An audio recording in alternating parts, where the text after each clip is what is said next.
It often feels like there's little progress to improve the lives of animals, but together we've achieved more legal victories than many of us realise.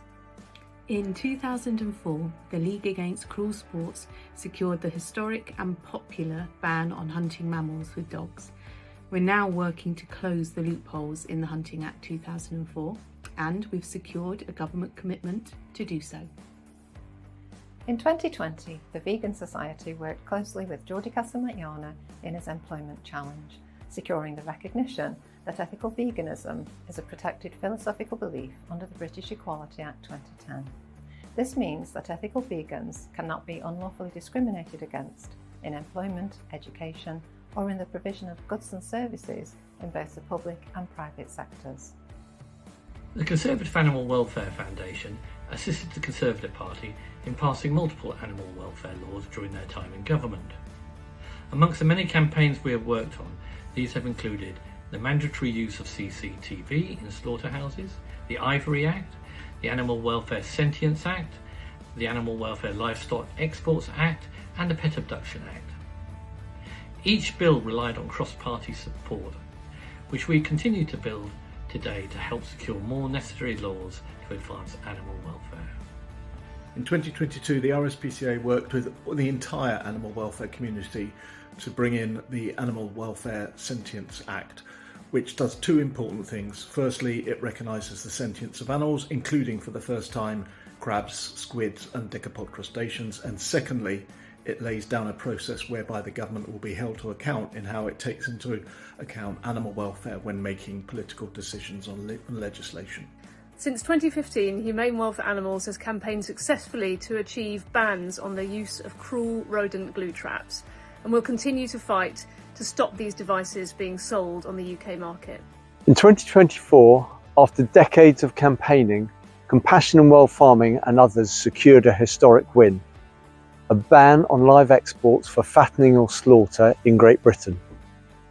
Now we are working hard to ensure that that win is mirrored throughout the world. The Humane League UK launched a legal challenge against the fast-growing breeds of chicken bred for cheap meat in the UK, challenging one of the most entrenched systems in factory farming. Whilst the court didn't find that the government had acted unlawfully, it did state that farming animals whose genetics cause them to suffer is unlawful, regardless of profitability.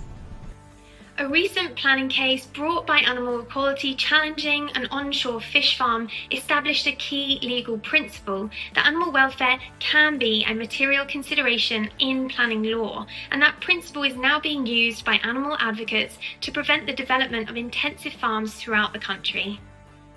In late 2025, the Animal Law Foundation secured two significant legal victories. Firstly, it secured a commitment from the Scottish Government to produce official guidance for farmed fish.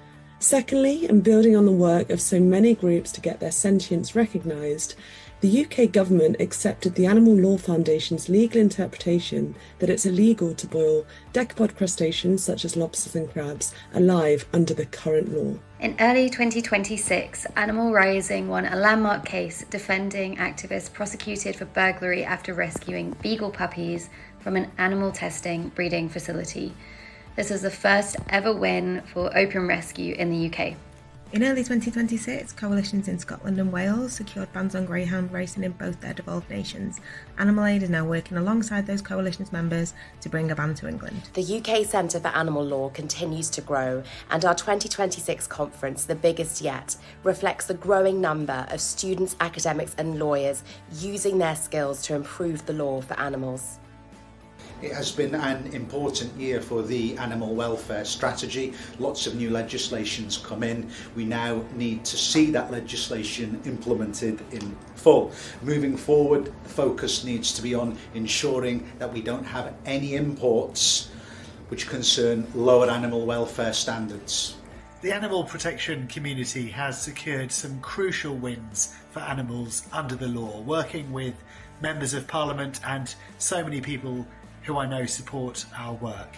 And we need to go so much further because the government's commitments in the animal welfare strategy must now be turned into action. So let's keep that effort going, keep on the pressure to deliver real change for animals. So from me and from Bella, thank you for all you do.